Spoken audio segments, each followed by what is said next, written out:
happening in Baku, powerful typhoons in the Philippines were ongoing.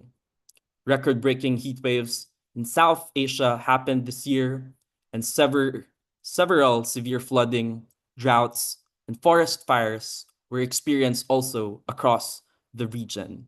And all these underscored our shared vulnerability. However, amidst these challenges, hope endures. Across Asia, grassroots movements are leading the way with innovative and community-driven solutions. These efforts, whether in renewable energy, youth-led climate strikes, or land rights, are powerful examples of resistance, resilience, and solidarity. As we turn our focus to a new year, we will delve into critical questions. How can we as a community collaborate to amplify voices on the ground and push for meaningful climate action? What strategies can grassroots leaders use to secure fair financing and hold global powers accountable? And most importantly, how can our individual experiences and at the same time grassroots solutions influence global ambitions to ensure that climate action is rooted in the urgency we experience and be grounded in equity and justice? With this context in mind, let us begin our discussion. To go first, we have here our Head of Public Engagement Department of 350.org, Namrata Chowdhury, to start the ball rolling today. Hi, Nama. Hi, Javi. Thank you so much for that warm introduction and for lining up this great conversation. I'm super excited to be here with all of you today. And Javi, thank you for pointing out that hope endures. As you just said, I'm the head of public engagement at 350.org. And when I joined the organization, I was thrilled to notice that my designation as head of public engagement actually abbreviates to HOPE. And I draw hope all the time from the work that 350 does around the world, working with community activists and grassroots organizers like yourselves, as many of us on the panel today are. I was present at Baku attending COP29 as part of a rather small delegation this year. And it was an intense experience to be in Baku together. Every day was packed with meetings that started early in the morning and went on late at night. We were operating in a fairly sterile environment in the COP venue. And, it was easy to be hyper-focused on what was happening inside the negotiation rooms. But at the same time, as we do at every COP, it was important for us to keep at least half of our brains and all of our hearts focused on what was happening outside and around the world. And as you said quite rightly, Javi, these negotiations do not happen in a vacuum. The climate chaos that's around us, the unnatural disasters that affect each one of us, no matter which country and which continent we live on, we've all experienced climate change and chaos related to it in the recent months. So it was important for us as representing the people power movement that 350 is so proud to be a part of, the climate movement, to represent those voices inside those negotiating rooms and keep that spirit alive, the spirit of hope, the spirit of optimism, the spirit of wanting so much for the negotiators to commit to a deal that would secure for us the finance required to secure climate justice around the world. And that's what kept us going through the 2 weeks. The small team that was on the ground, surrounded, by the way, by representatives from the fossil fuel industry. It wasn't just the negotiators who were there. There were, reckoning that there were 1,770. I'll say that again just to get that number right. 1,770 fossil fuel negotiators or fossil fuel lobbyists present at COP29. That's more than the delegations of some of the small countries put together. The 10 most vulnerable country delegations combined did not equal 1770, right? So that's the kind of power dynamic that plays out in the COP negotiations.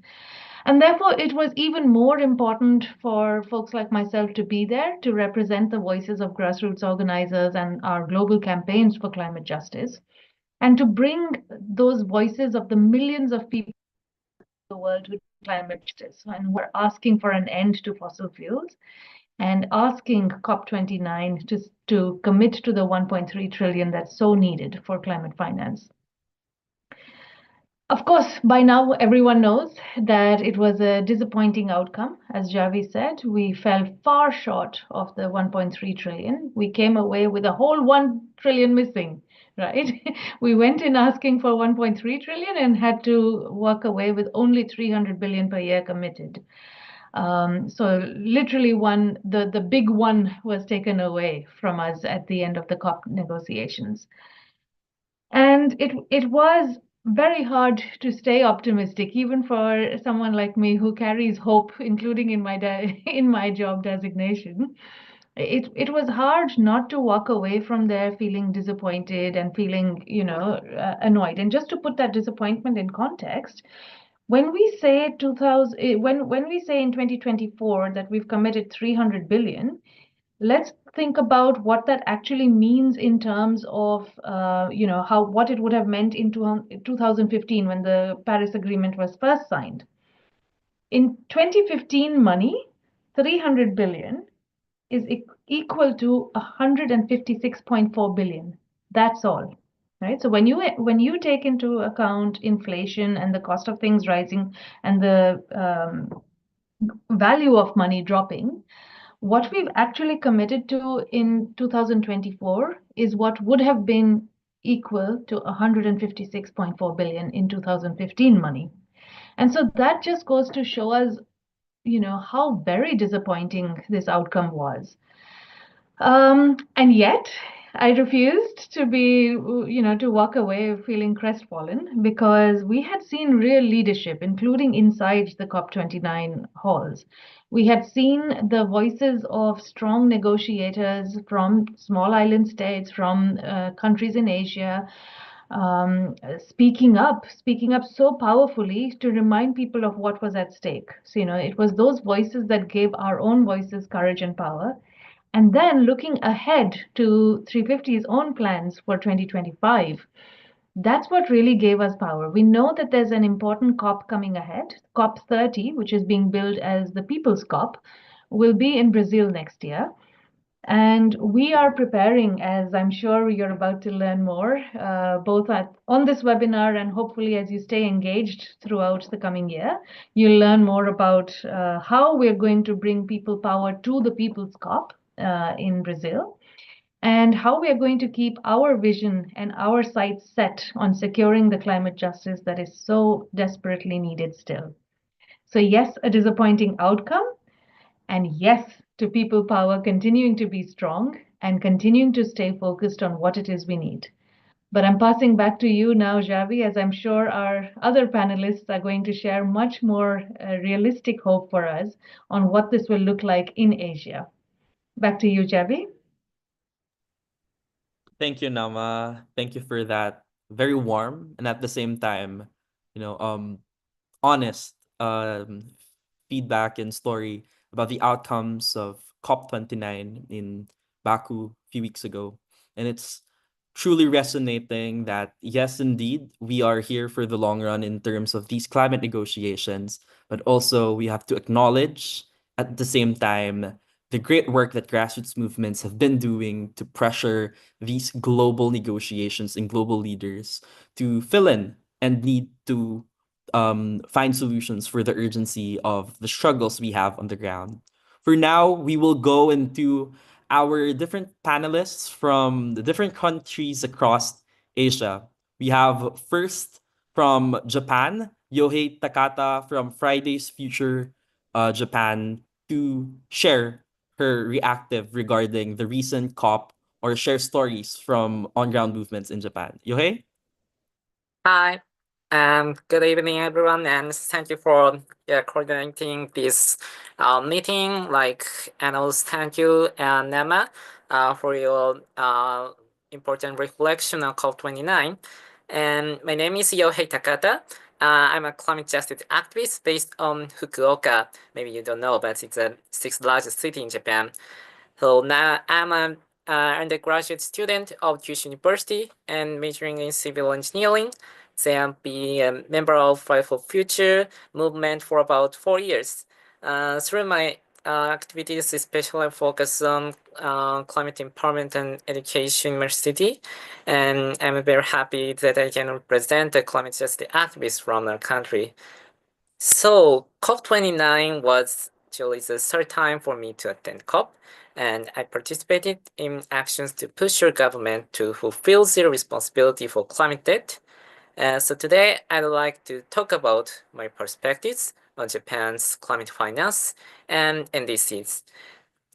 First, I'd like you to think about what you come up with when you hear the word Japan, and or like who is the most responsible for the climate crisis.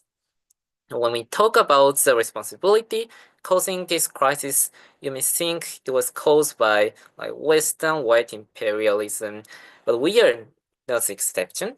Japan is the Asian country like you, but at the same time we are the global north and all responsibility.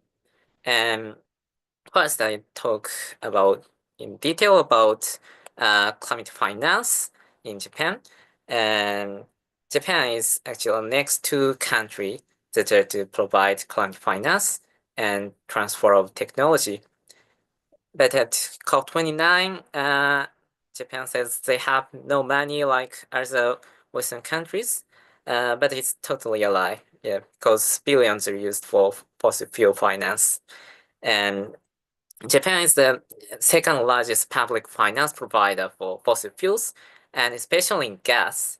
We have the worst public finance share in the world, and spending at least 6.9 billion US dollars on oil, gas, and coal projects each year on average from 2020 to 2022. This figure, nearly 3 times higher than our finance for clean energy. And then they try to expand new gas projects in indigenous land, and many people are kicked out of their family lands. And in many, many countries of Southeast Asia, what is called clean coal power plants, like clean coal or clean gas, are built.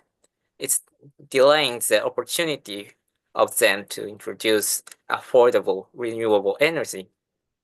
And these monies are paid by our taxes, not in our name.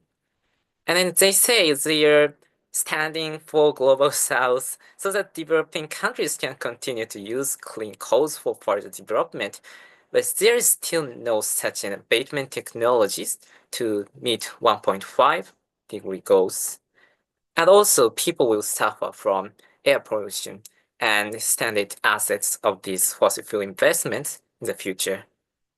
So these monies should divert it into real climate finance for community-based renewable energy, and it needs to be grant, not loans, because more than half of Japan's financial aid is loans. They say it enhances the independence of developing countries, but the situation is nothing but a loan shark. So we made actions at COP29 targeted Japan. At the venue, we couldn't call specific country names, so we call it like Pikachu country, like you hear this. It's a famous anime character, and we chanted sayonara fossil fuels.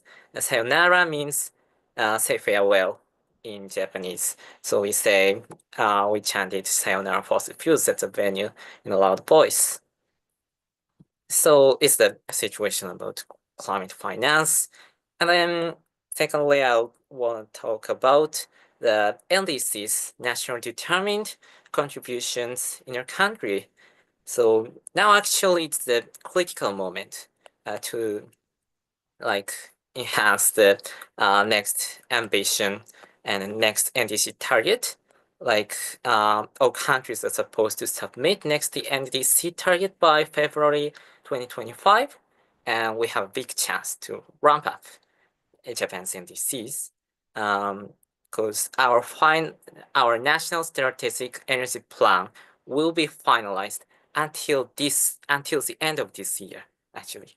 And then also today, my colleague in Tokyo attended informal gathering at national parliament to advocate politician. But it's at this rate, the government will set 60% reduction from 2013 by 2035. It actually means only 49% reduction from 2019, and it even falls short of COP29, no, COP29, COP28 agreement, because Japan used 2013 as the benchmark year, which recorded highest emission after Fukushima's nuclear disasters.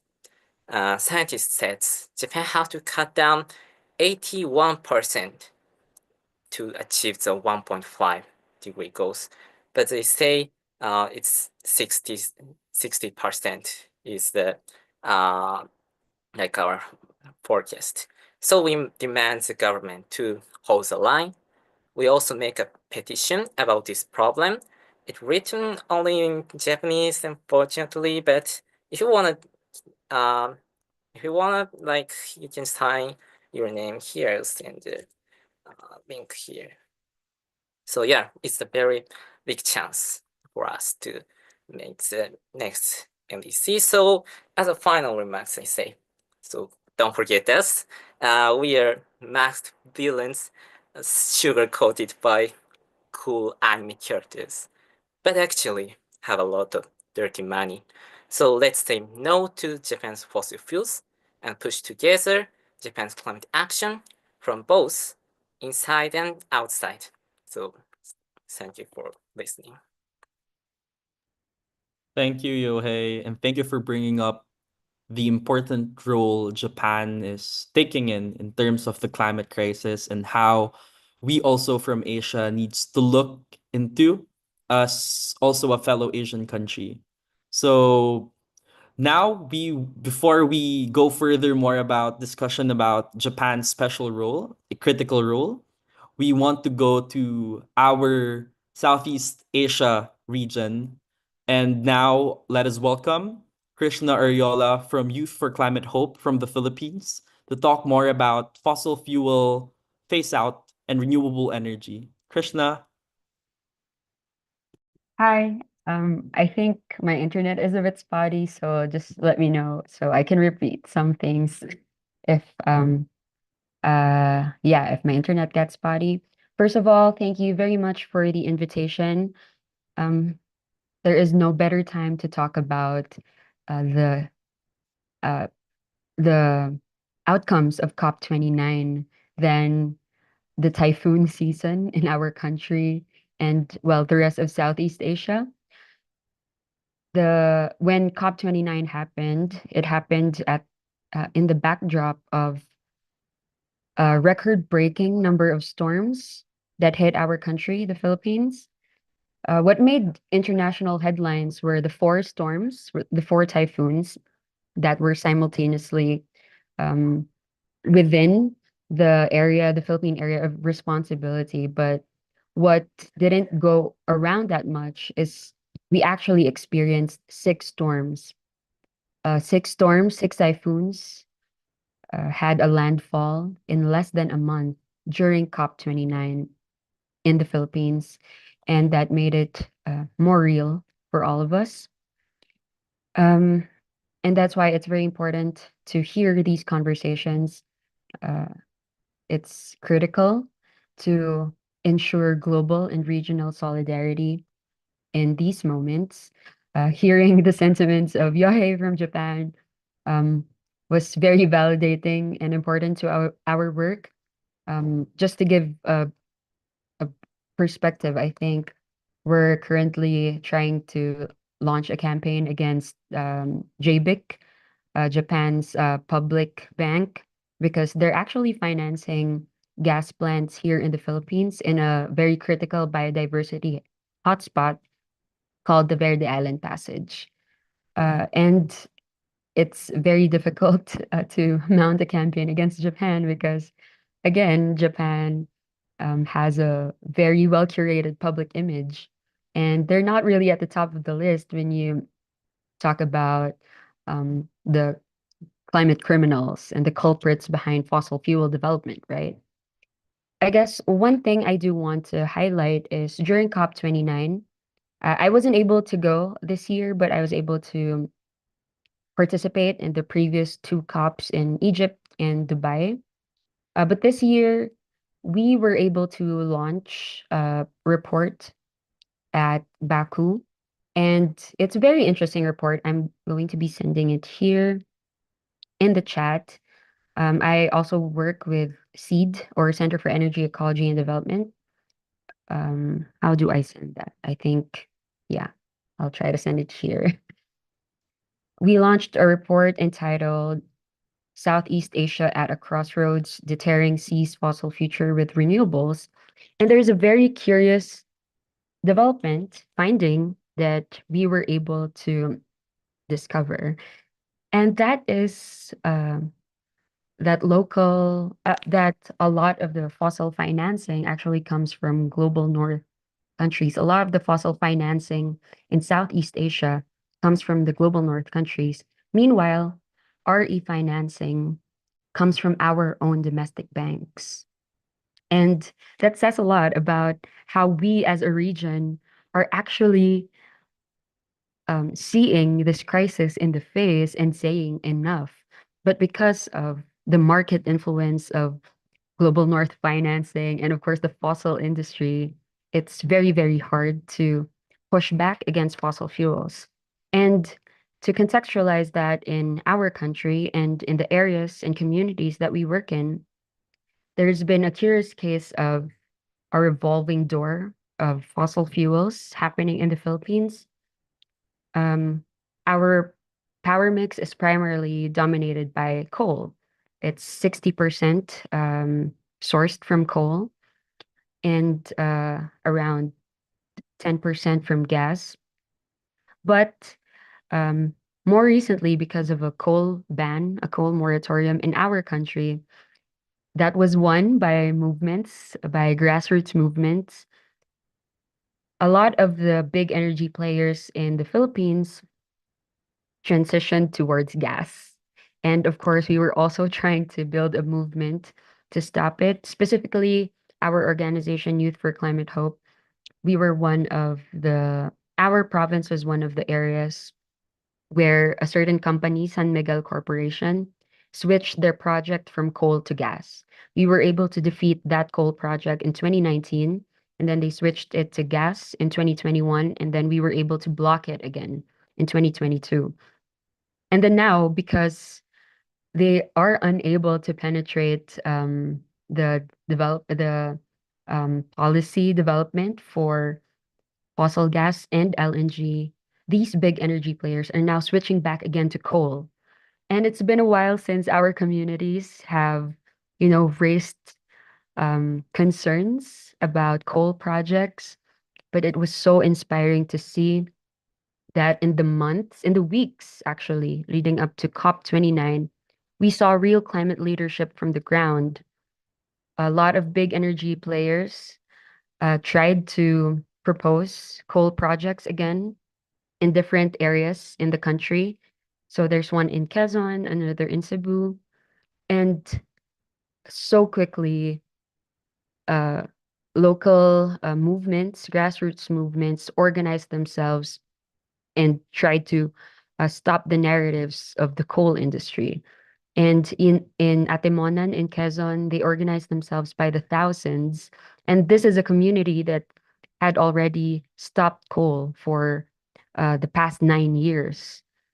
And it's beautiful to see that despite what happens in international negotiations, which definitely affect us a lot, especially the finance aspect, it's very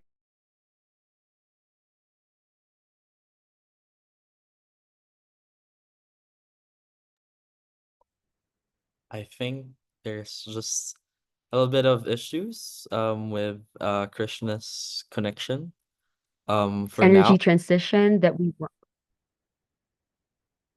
Sorry. Oh, did I? Yeah, it's all good. Yeah, did I get it? Okay. Yeah, it's just I was just saying that it's very inspiring to see that despite everything, uh, there is much wisdom to take from grassroots movements. Despite, and we are defining actually what an energy transition looks like. It is not just a transition, but a transformation. Our communities are defining this. This is not just a mere technology shift. This is, transitioning the entire system that does not benefit the most affected and the most oppressed. And I would like to end with the measly 300 billion finance goal. Uh, it has a lot of impact, especially for developing countries like us, and especially for our region because it affects how our NDCs are crafted. The Philippines, our NDC is highly conditional. 98% of our NDC is conditional, which simply means that without climate financing, we will never be able to transition away from fossil fuels. We will never be able to build climate adaptive and climate resilient communities. And these countries have profited off of our resources and our labor. And um, they are historically responsible, and so they should be able to pay up for the loss and damage that they have caused. And while we are waiting for that, I'm very, very glad to say that our communities are not waiting for manna from heaven to come down. We are pushing back strongly, and it is important to also be able to see that solidarity across the region. Thank you very much. Thank you, Krishna, and thank you for that wonderful story of self-organizing, not only in vulnerable countries, but especially on the ground in communities who are facing the climate crisis. So now let's jump into a neighboring country in Southeast Asia. We have Syaharani from the Indonesian Center for Environmental Law to talk more about the recent commitment of Indonesia in G20 and at the same time talk about the potential of Indonesia to become a powerhouse in community-led renewable energy globally. Thank you, Jeffy, and hi, everyone. Thank you for inviting me to this very important conversation. I also kind of second all of the statements that the previous speakers have mentioned about the COP29 in Baku 3 weeks ago.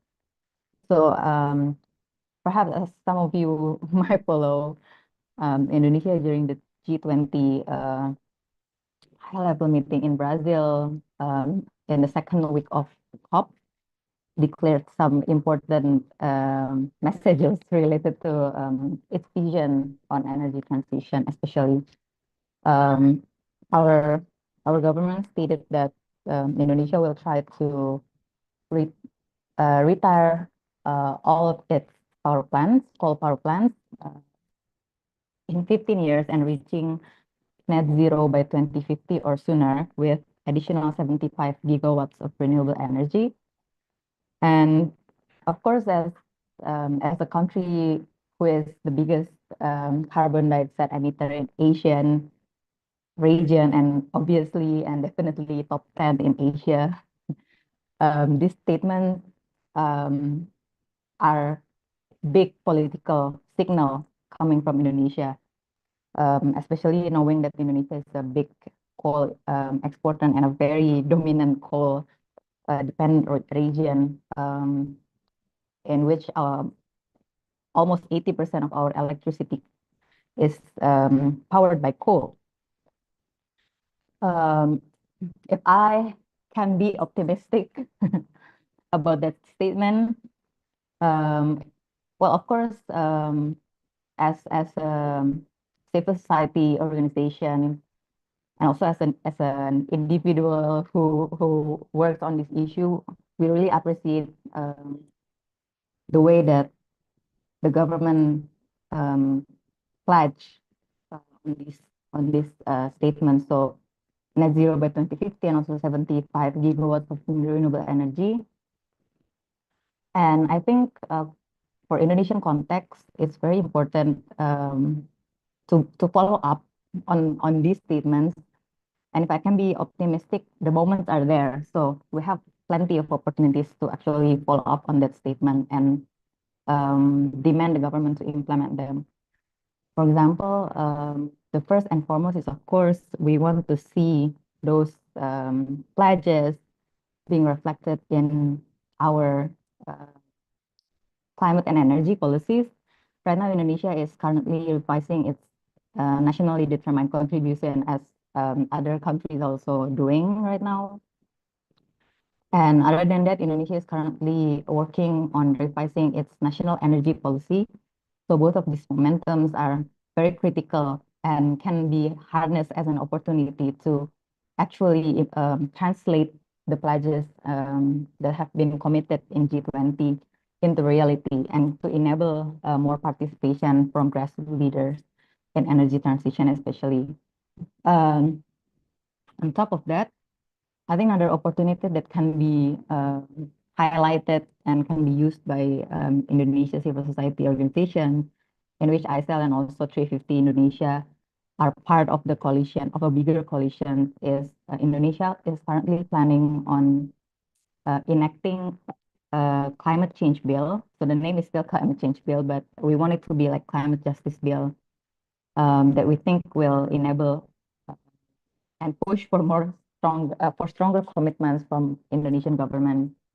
And of course, as the next COP is branded as People's COP,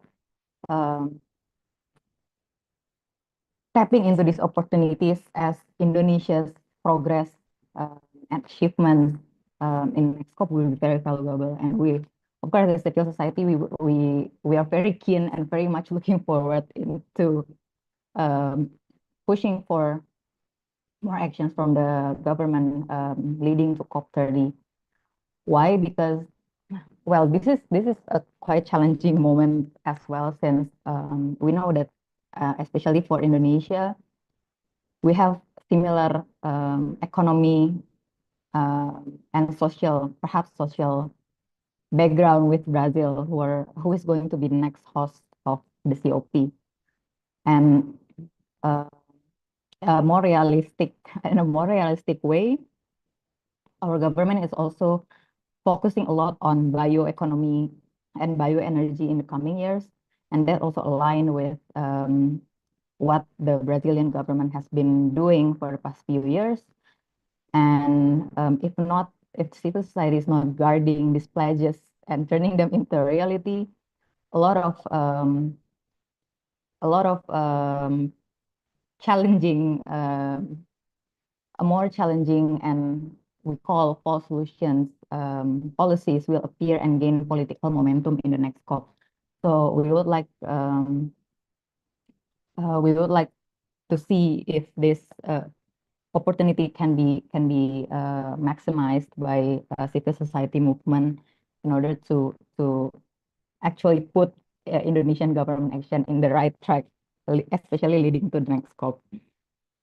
And as for the renewable, how Indonesia can lead by example, Indonesia has ample renewable energy potential, so more than 30,000 gigawatts, and almost 90% of those capacity are coming from solar.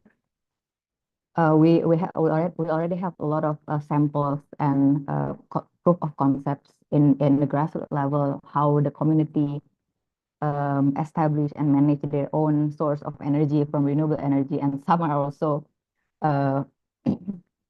assist and advocated closely by 350 Indonesia. This policy momentum and also pledge can actually provide rooms for stronger demand and campaign from the civil society movement to the government to make rooms for community participation in energy transition. Actually, civil society coalition Indonesia already pushed for community-based renewable in, for example, in the National Energy Policy revision process, and also in the second NDC recommendations that that civil society coalition Indonesia has had give to the government in the development of the second NDC.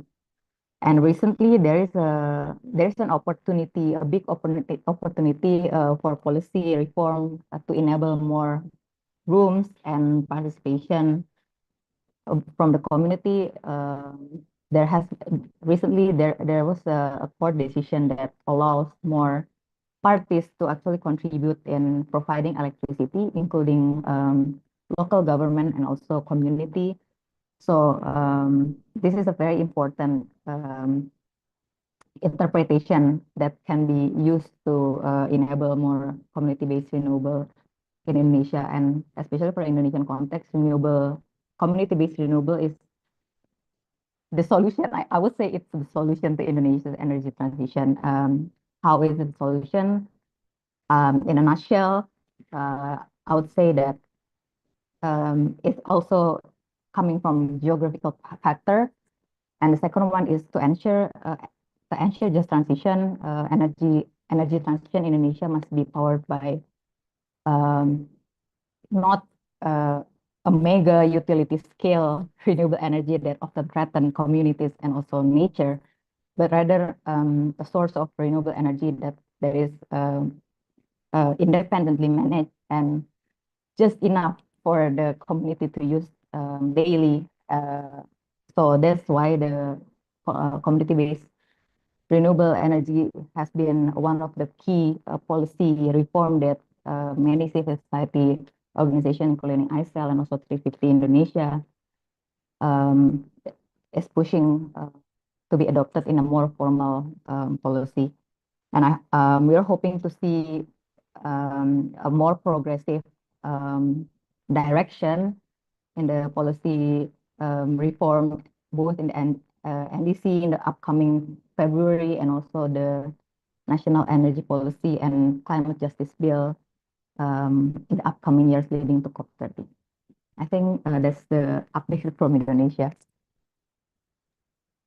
Thank you, Shaharani. I think it's very important to highlight that your point about making sure that these commitments translates into actions, and at the same time that our energy source, the solutions of our energy source should be decentralized and not continue the same systems of industrialization and monopoly, which is very abundant and prevalent in our current energy systems. Thank you for that, Shaharani. And now we're going into South Asia, specifically in Kathmandu.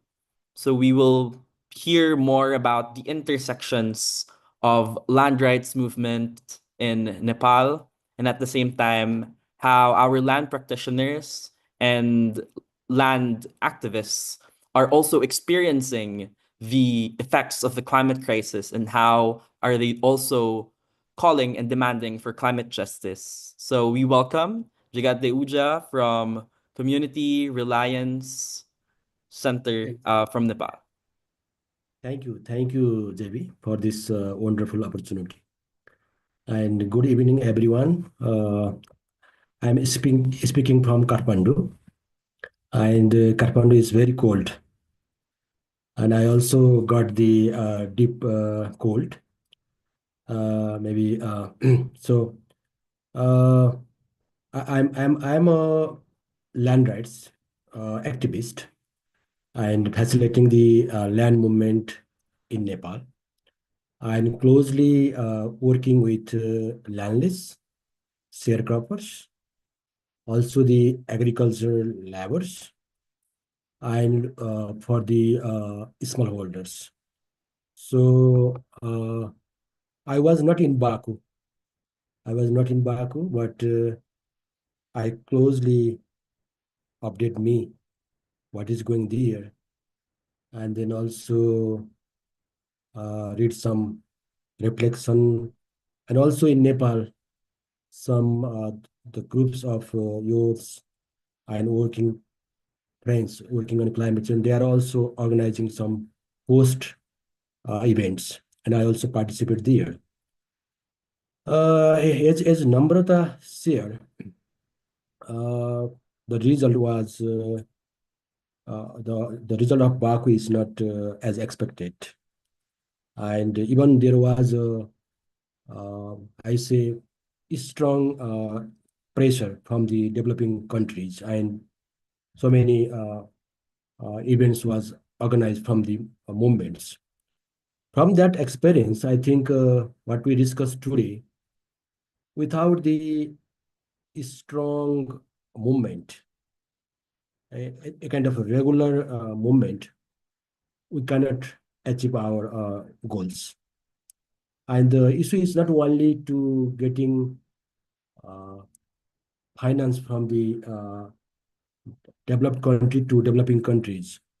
Also, if you see within a countries, there are so many challenges to uh, have access to those resources from the vulnerable peoples. So that is my preliminary reflection. And let me share some context of South Asia first. Uh, as you all know about the South Asia is one of the most vulnerable region to climate risks. And we are facing more in these days, we are facing more uh, disaster events. For example, frequent cyclones, extreme monsoon, floods, landslide, and also heat waves. Because of the heat waves, the agricultural workers, they have facing very big challenges in these days. And if you see the data of last 2 decades, more than half of South Asians people were affected by one or more climate-related disasters. So we are in very kind of risk situation. And only in the last monsoon, massive floods happened in India, Nepal, and Bangladesh, and that have displaced thousands of families, thousands of families. And as you know, Nepal is located in the Himalayas and is warming faster. It's warming faster. Our the mountain now seems is very not good, just very black in most of the mountains. And because of the warming is going very faster. And also, if you see the last 10 years back or 15 years back, there was happened more flooding incidents. But in these days, we're also experiencing more landslides. And so landslides data is almost double than uh, the flooding incidents. So that is also we are facing in case of Nepal. And one of the very bad experience in last August 2024, our one of the glacier, the lake has break, and that brings the big floodings in one of the mountain districts called Solukhumbu. So we have a very worry. There are so many our mountain lakes maybe facing same kind of problem in coming days. And also one very unexpected uh, incidents we observed in Kathmandu just in last October. October is our festival seasons, and almost the monsoon is gone in August. But in October, there was a big flooding happened in Kathmandu, and we lost more than 200 people life, and affected around 8,000 households. So these are the so my means is we are facing unexpected uh, incidents of disaster in every year, and because of this, the impacts it goes more to the vulnerable peoples. Those are the landless or agricultural laborers, or even the agricultural sector is also massively impacted. That is the context I highlighted. And if we go the impacts, as I already shared, the mostly the vulnerable groups, landless people, women, children, small farmers, they are mostly uh, affected from the disaster, and also they are they are not contributing for the greenhouse gas emissions, but they are facing uh, more challenges. That is the reality. And because of the, I'm working on mostly working with the landless peoples and sharecropper peoples, and the because of the insecure uh, tenor, they are also facing more challenges. They have a problem to have a access for the government subsidies, and also many of them they don't have a citizenship card. So because of that, they are also remain in more vulnerable.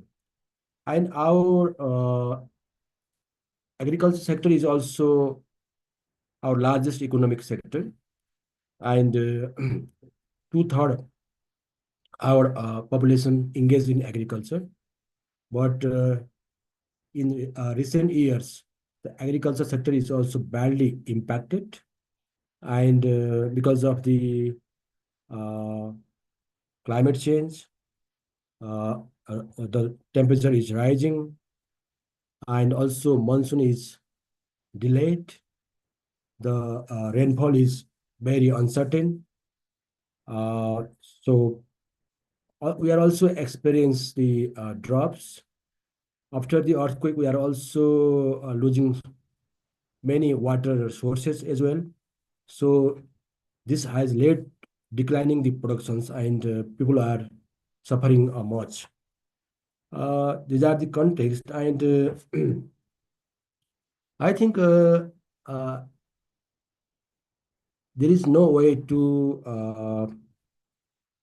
uh, make responsible to the developing countries without the strong movement. And in my opinion, only the civil society initiative is also not enough. We have to reach the that vulnerable peoples, and there are so many movements, and which is also led by the grassroots leaders. Those are also belongs vulnerable communities. Maybe we have to link our efforts with the ongoing uh, movements, uh, mainly we say social movements, and the COP30, which is going to be held in Brazil. As I informed, the Brazil is very strong for the social movement and mobilization. I think if we collaborate, I know the one strong group called MST, which is the big movement, and then uh, we have to mapping those kind of movements, and we have to work together with them, and we need to continue our efforts beyond the COP, and we able to achieve. And one another thing which I already shared, also required to bigger mobilizations within a country to make our government responsible. We have a few projects implementing under this climate financing, but that is not really reach to the vulnerable communities and not mobilize those resources in the causes, just for goes for superficial things. So we need to also discuss on that issues. Thank you. Thank you so much. Thank you, Jagat, and thank you for highlighting the need for collaboration and intersections when we're talking about climate justice and solutions, especially in international negotiations. So thank you for those reactives and thank you for those insights from our panelists. For now, we'll go back into the discussion or some questions we have for our panelists. So first, let's go to Nama to talk and ask more about what we can expect for COP30 and what can we do in grassroots mobilization. So Nama, how can we leverage grassroots movements with the current outcome of COP29, which you highlighted was quite disappointing. And you also highlighted that COP30 can be an opportunity for people from different walks and intersections of the movements can come together to have a better outcome in terms of climate finance commitments. So how do we leverage that as people from the ground experiencing that realities moving forward and preparing for COP30 next year in Brazil? Javi, thank you so much for having curated this panel because the answer has been evident through the conversations we've had already. When we hear and pay attention to what each of the panelists have said today, the answer becomes crystal clear, right? We've got voices like Yohei's from Japan reminding us that it needs to be public finance. We've got the youth movement from the Philippines reminding us, like Krishna said, of what the reality on the ground is. Siharani has shown us how critical this is. And then Jagat has reminded us so perfectly that it needs to be organizing at a grassroots level. We cannot rely on civil society as a large, detached body almost. To think of it in the abstract is not what's required. Right now, as Jagat was saying, we need to be focused on making sure that this is a question of justice, that the justice element of our campaign mustn't get ignored. When we talk about decentralizing renewable energies, not feeding into the playbooks of the same monopolies and the same industrial architecture, when we talk about organizing and creating another wave of pressure, and this is what we in 350 have been gearing up towards, we're organizing a training in April of 2025, which will bring together climate leaders from around the world and not just connect them to each other and inspire them or have them be inspired by each other. And that's the power of collaborating on a scale like this, but also giving them that shared vision of what's expected, what to pressure for, and a clear strategic direction for how we arrive at securing that climate finance that's required.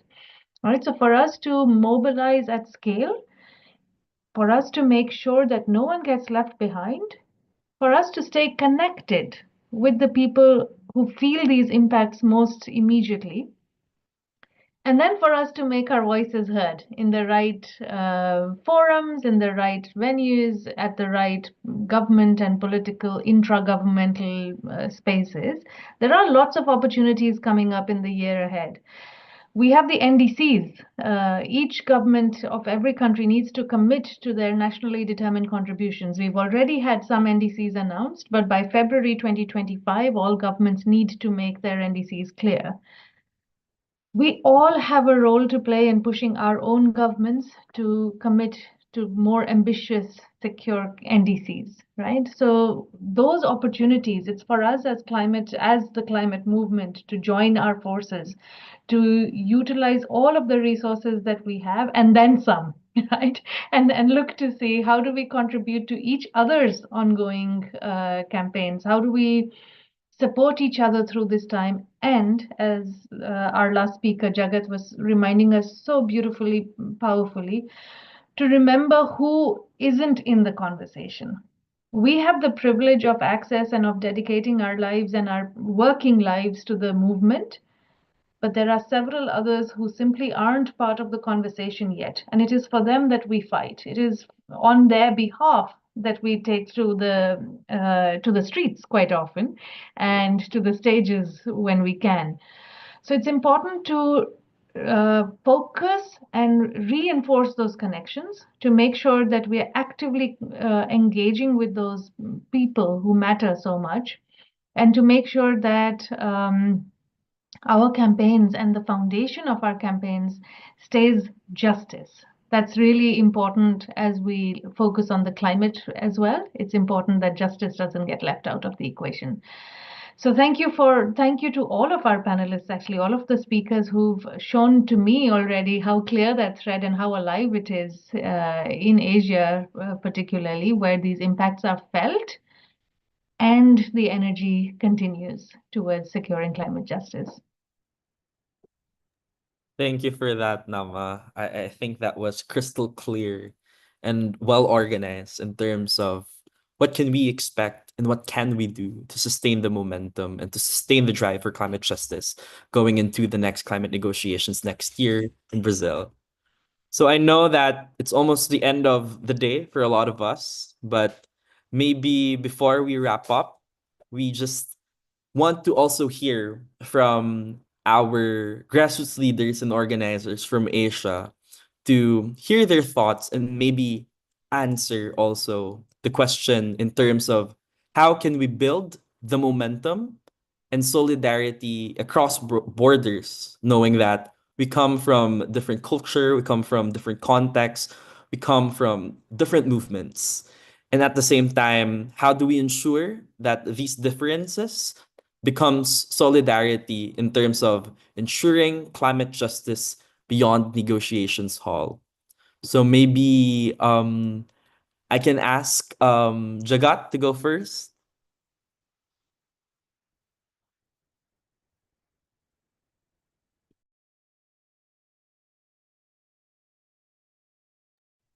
You are asking me? Yes, sorry.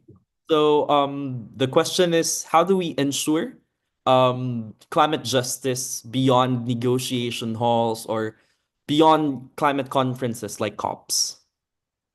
I think uh, we will do the best as per our capacity, and then I think this kind of discussion in regularly, that will be also one of the important part. That's one. And another, let's map out the ongoing social movement in Asia, one or two or three from one country, then also bring them in our discussion.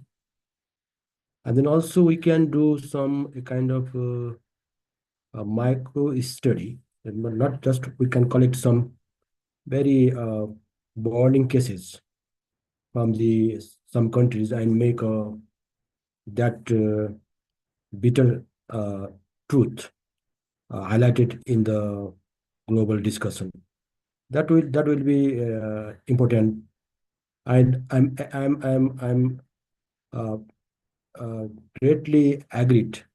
We have to do something differently and strong uh, uh, outside the in, uh, uh, not in only in the that summit.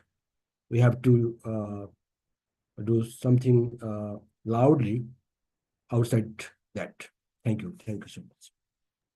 Thank you, Jagat. And then maybe Shaharani can also share some of her thoughts.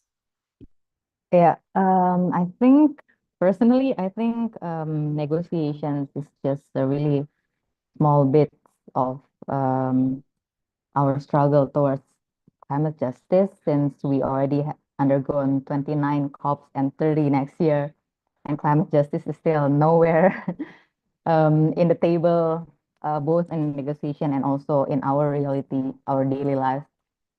So I think I want to reiterate what Jaga has also mentioned in his intervention before, that moving forward and working with grassroots communities are really the key to actually move the needle forward in realizing the climate justice. I think it's true in so many contexts, and I think despite our differences and our differences in culture and also problems, I think what our aspiration on climate justice is pretty much the same.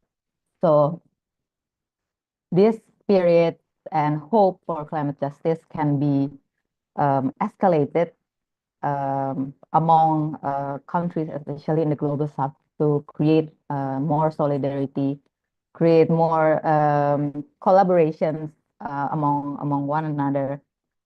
I think we can collaboration also will also generate not only political support, but also exchanges of solutions that might be escalated from one place to another. So I hope we can, especially leading to COP30, we definitely would like to see more collaborations and voices within the global South communities and grassroots movements. I think it's very important to escalate this momentum, since a lot of things are also at stake in the next COP, not only within the negotiation halls, but of course we want to see stronger actions from our government in regards to climate change, and how their steps in tackling climate change doesn't leave anyone behind, especially the most vulnerable ones. I think that's my closing. That's my thought. Thank you, Shaharani. And then maybe we can also hear from Yohei and then finally from Krishna. Yes, yeah. I also think like negotiations just a text and have no legal power, as long as they are not reflected on national and regional level. So that the most important part is our struggle in the grassroots level. So even if it's a bad result in the COP, it doesn't matter our daily activity. And also we can use the international agreement to reinforce and push pressure to the transition. And also I think like we're here like many people and we are so connected. So I think it's also important, and we can make the connected movement and united movement. And I'm also grateful like if we can collaborate together in some projects like you're struggling any fossil fuel problems related to, for example, Japanese projects, like tell me anything and we can fight together from each countries. And it is more like bigger movement compared to like only national or regional movement, I think. So it's important to unite and fight from grassroots everywhere. Thank you, Yohei. And Krishna, some thoughts? I agree with all of our panelists here. Thank you for sharing your wisdom. I think there's been a lot of talks, about solidarity and collaboration all the time. We hear it all the time, right? And something that always crops up is, inclusion and representation. And I think one thing that we should highlight is, it should not only be inclusion, but centering the most vulnerable and the most oppressed, those at the margins should not only be considered to be included, but these voices and these realities are what we should center, because this answers the question, who are we doing this for? And with that, I would also like to highlight, I think, what I have seen in the years that I have been working and moving as an activist. It is that we need a lot of courage.